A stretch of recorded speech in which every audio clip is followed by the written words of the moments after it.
Sri Bhagavanuvacha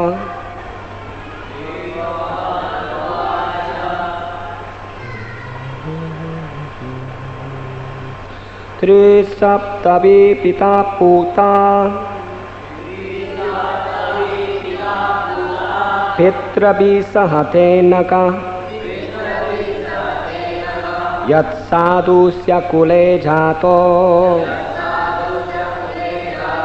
Bhavan Vaikula Pavanaha Sri Bhagavanuvacha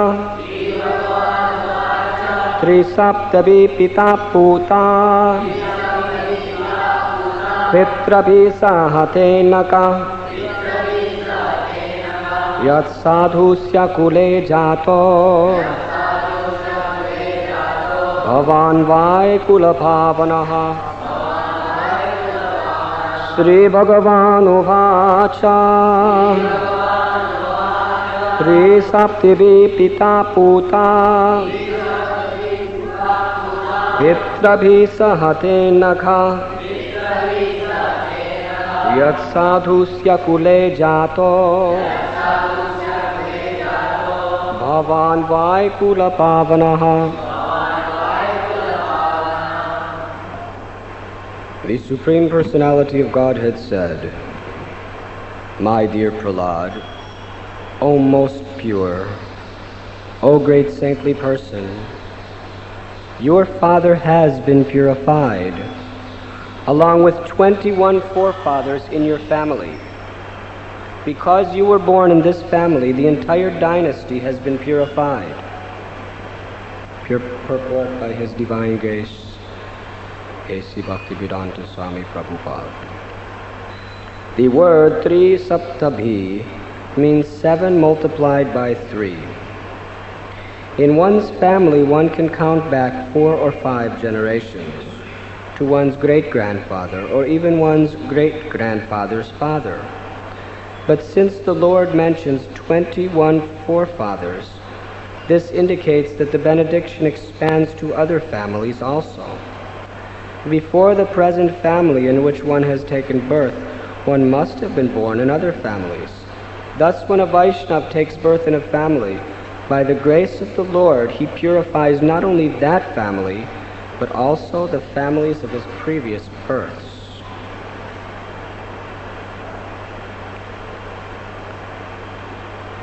Om Agyantimirandasya Jananjana Chalakaya Chakshurun Militam Jena Tasmai Sri Guruve Namaha. The Supreme Personality of Godhead said, My dear Prahlad, O most pure, O great saintly person, your father has been purified, along with 21 forefathers in your family. Because you were born in this family, the entire dynasty has been purified.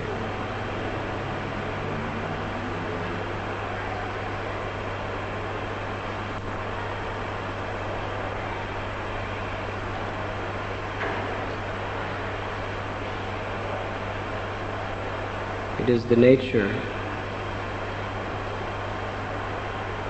of anyone born in this material world to have special affection for one's family members, relatives, and intimate friends.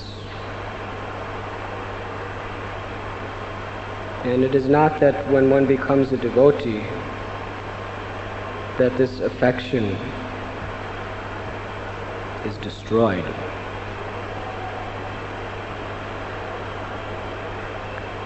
Certainly when one becomes a devotee of the Lord, one recognizes a broader family life based on the principle of aham bija pratapita. Vidyavanaya sampane brahmaniga vihastini suni chaiva supake cha pandita samadarshana. The devotee recognizes that God is the Father of all spirit souls, that we are not these material bodies, and that every living entity is our brother and sister. Not only our immediate family members, not only the particular race or religion that we follow, nay, not even all of humanity, but every living creature, being part of God on the transcendental platform, is intimately related to me as a brother. Still, according to one's position in this world, those who are near and dear physically naturally have a special affection.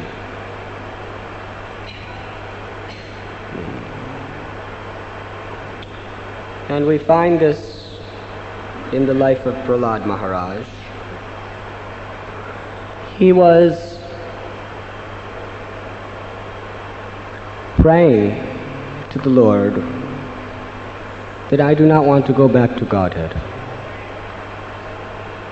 I want to come back to this material world until all the fools and rascals who are trying to enjoy life in the illusion of sense gratification, until they can all come back to you. So in this way, Prahlad Maharaj was not discriminating. He was not dedicating all of his time simply to one or two few people. But his life was meant for every living being. His life was a sacrifice to every living being. But still, he specifically asked for the liberation of his father due to a special affection for him. Why is that? Does that mean the bodily conception of life?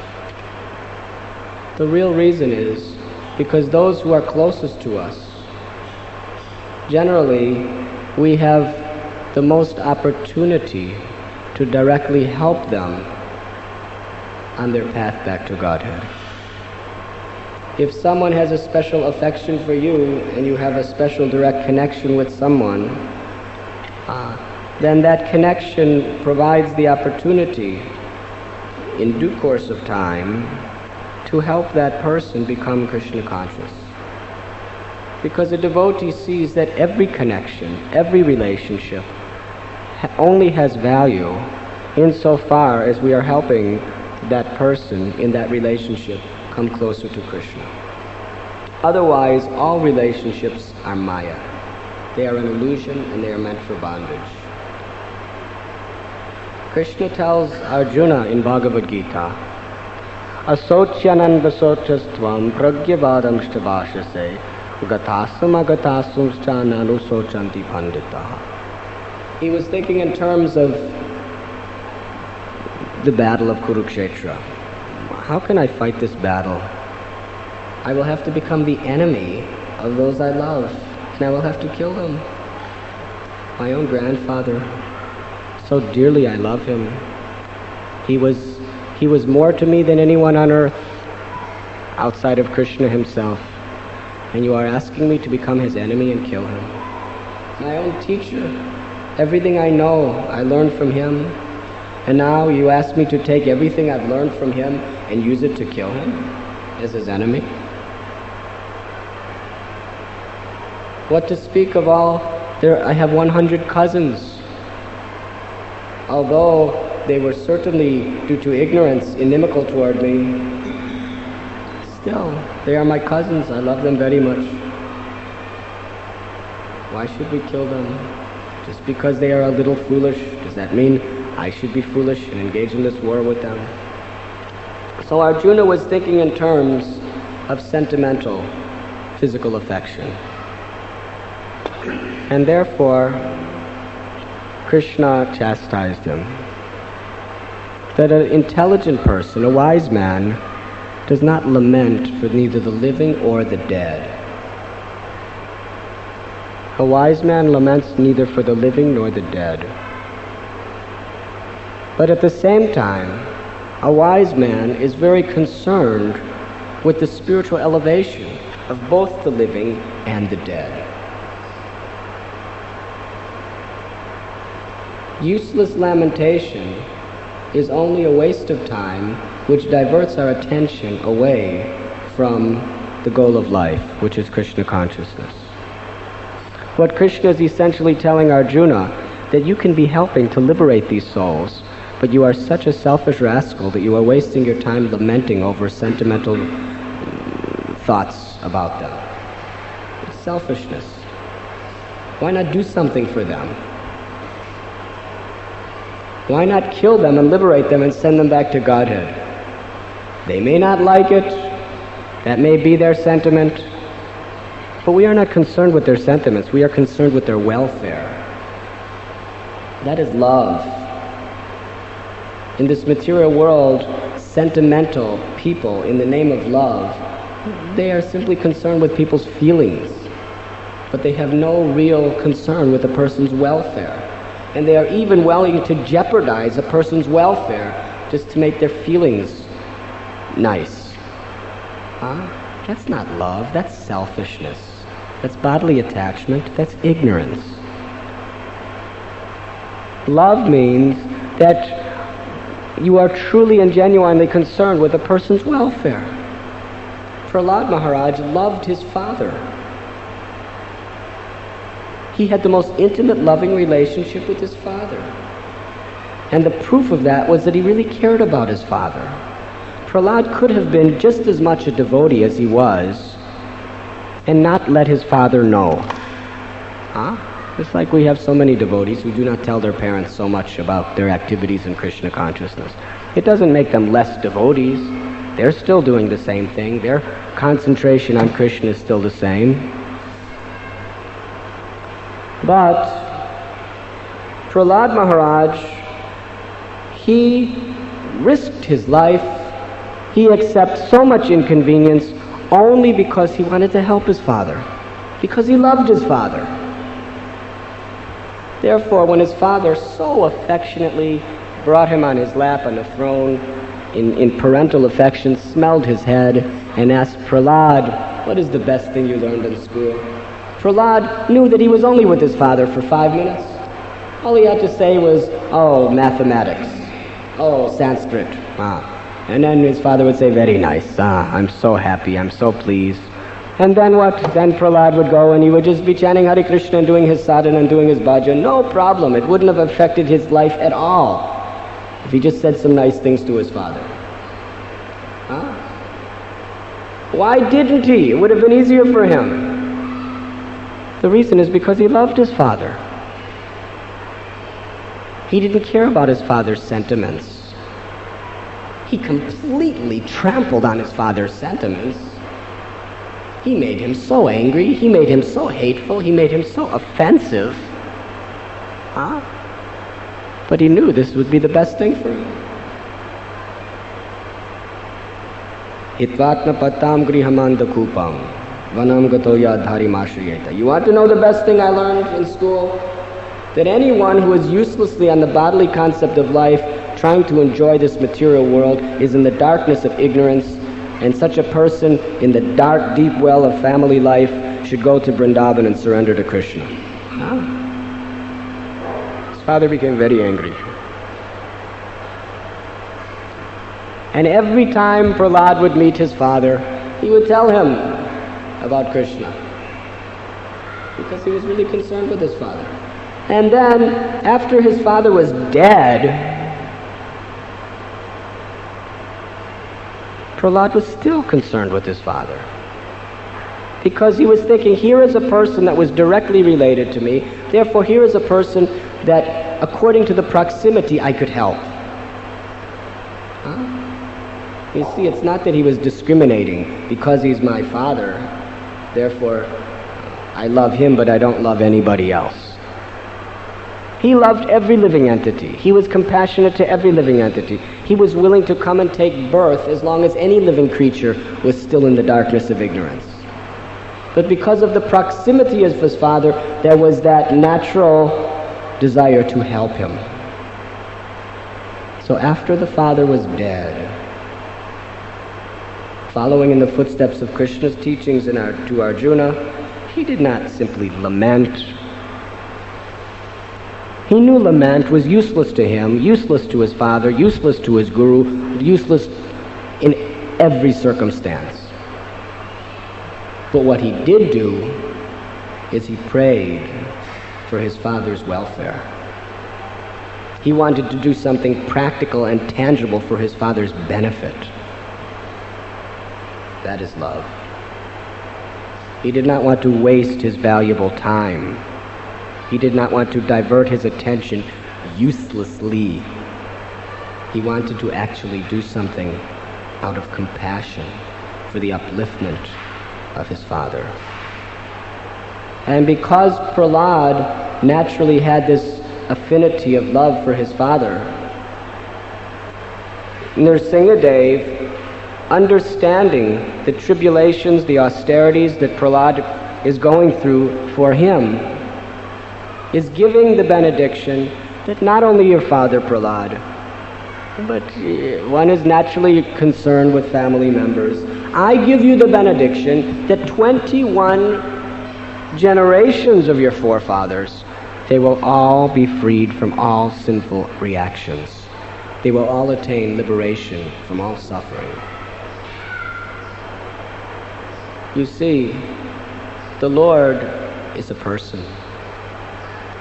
And when the Lord sees a devotee accepting hardships, enduring difficulties on his behalf, the Lord becomes so much obliged to that devotee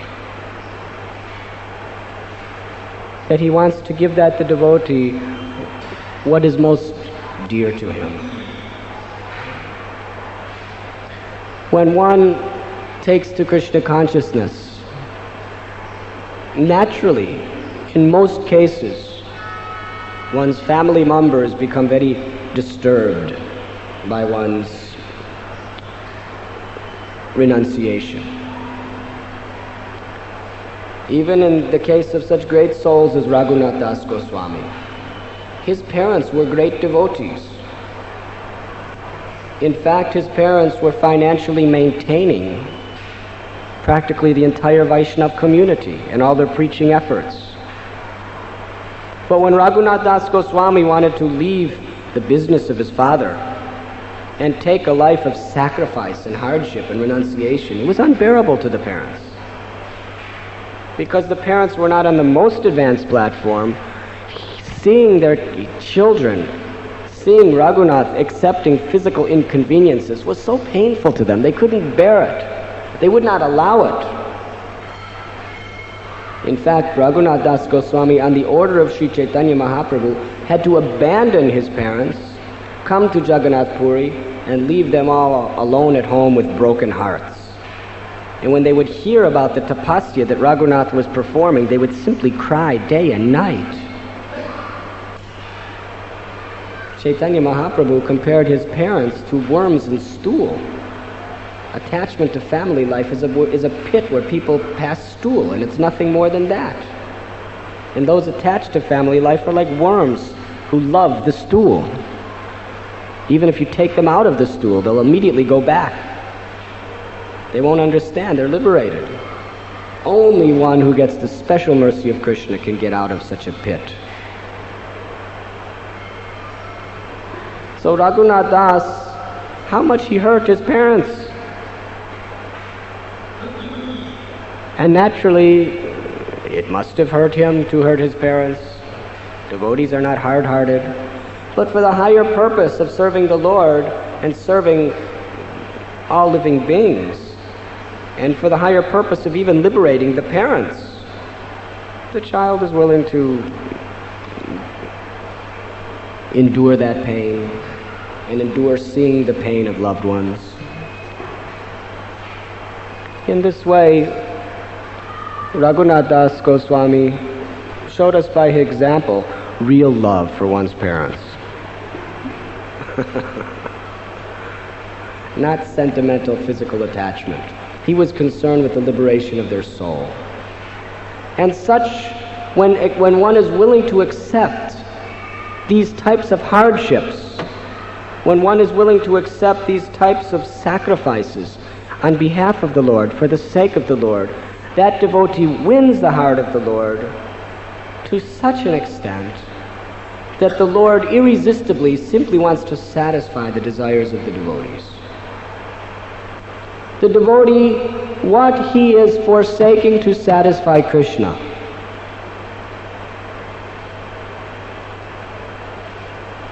Krishna says, Sadhava hridayam mayam sadhunam hridayam tvaham maranatena janati naham te vyumanagapi.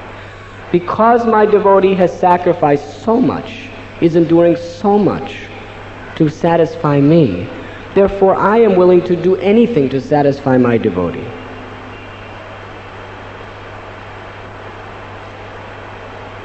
And the Lord knows that the devotee, being soft-hearted, however demoniac or pious one's relatives are, a devotee naturally has affection for them, a special affection. Therefore, the Lord gives this benediction to all devotees for all times to come. That if you become my devotee and surrender to me, 21 generations of forefathers will all attain liberation. Do not worry about them.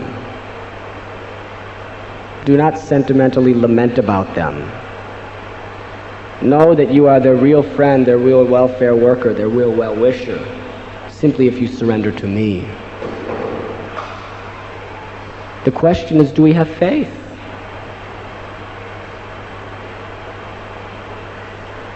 By our efforts, what can we do for them besides temporarily pacify them for a few days only? And even with your pacification, they're still in the anxieties of the threefold miseries of material existence. What can you do?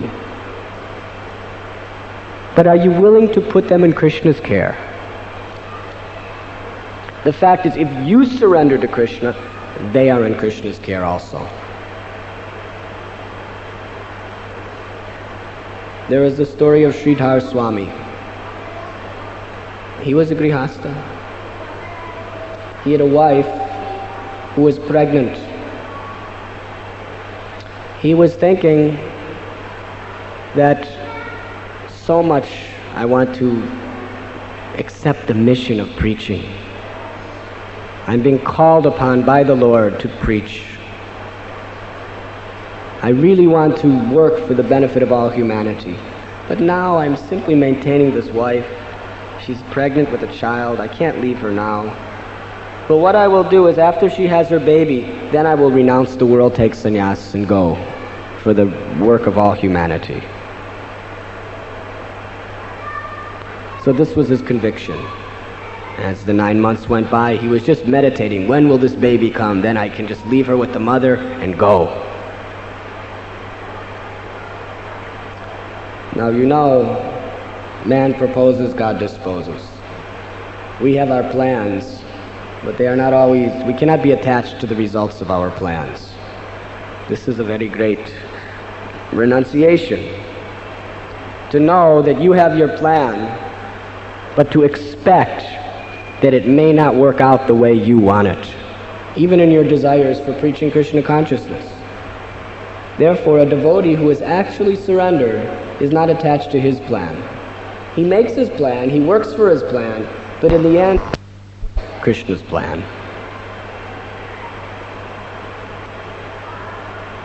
A foolish person, in the guise of a devotee, he's so attached to his plan in Krishna's service that when Krishna reveals his plan, the devotee doesn't like.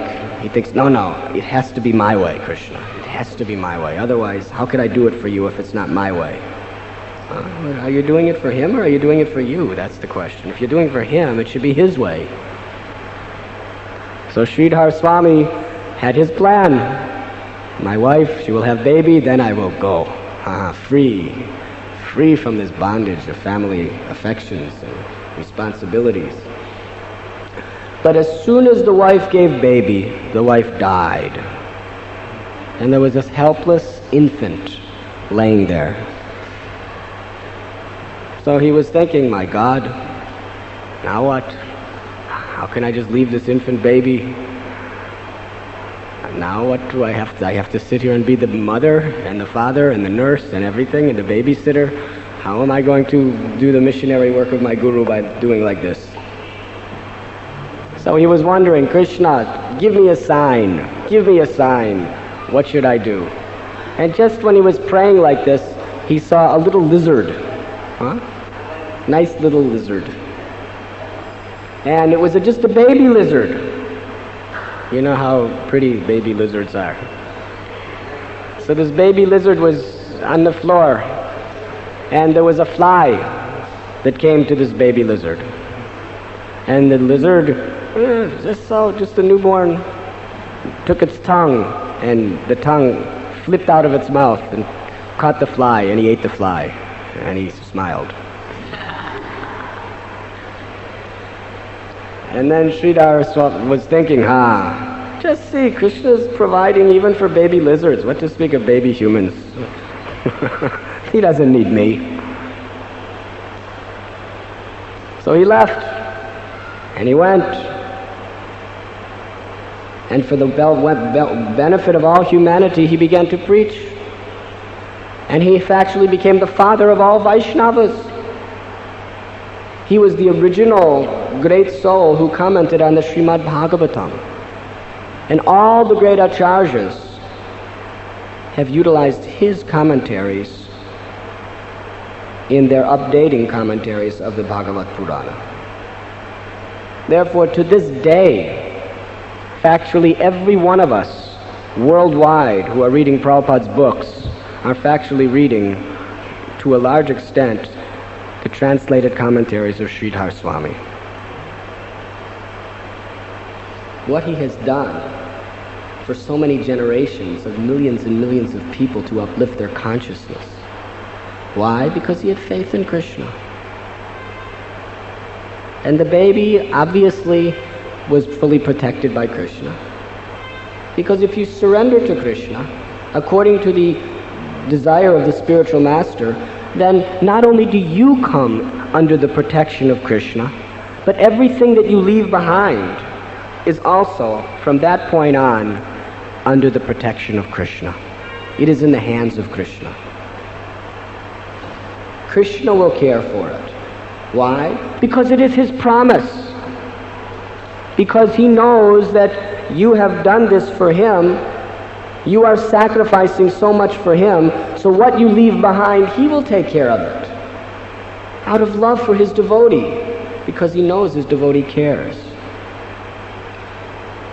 So a devotee has this faith. Therefore, a devotee never laments.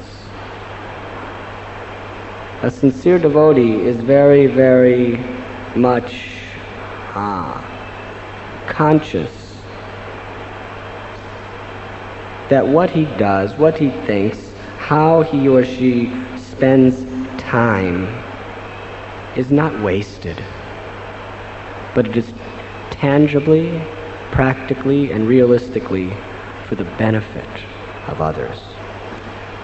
So know that whatever advancement we make in Krishna consciousness, however purified we become, to that extent we become dear to Krishna, and to that very extent Krishna will take care of us and everything connected to us. Therefore, the greatest expression of love to anyone and anything of this world is to surrender to Krishna. If you become a devotee, just by becoming a devotee, Krishna will take care of everything. But if you become a pure devotee, Krishna will not only take care of things, but Krishna will not only send you back to Godhead, but give liberation to all others who are near to you. Therefore, rather than wasting our human lives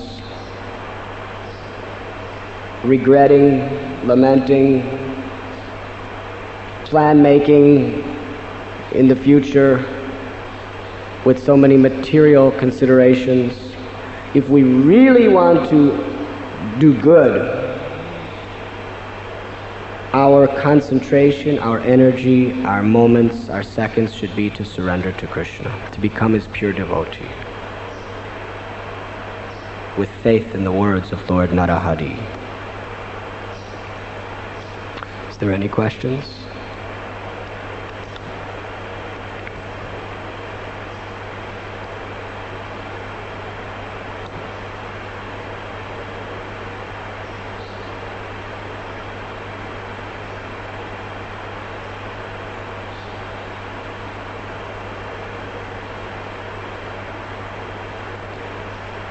Devamrit, do you have any comments on this matter?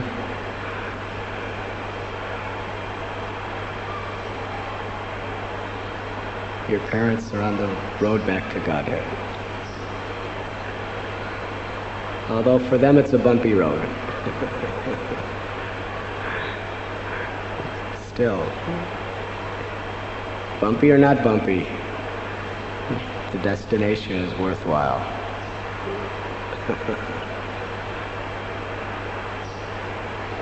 Any comments? Thank you very much. Hare Krishna.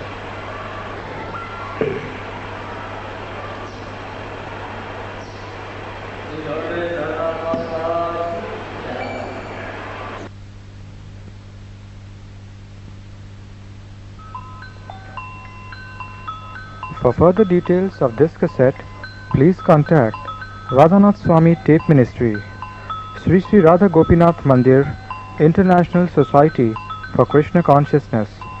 Address is 7 km Munshi Marg, Chowpatty, Bombay 400007, India.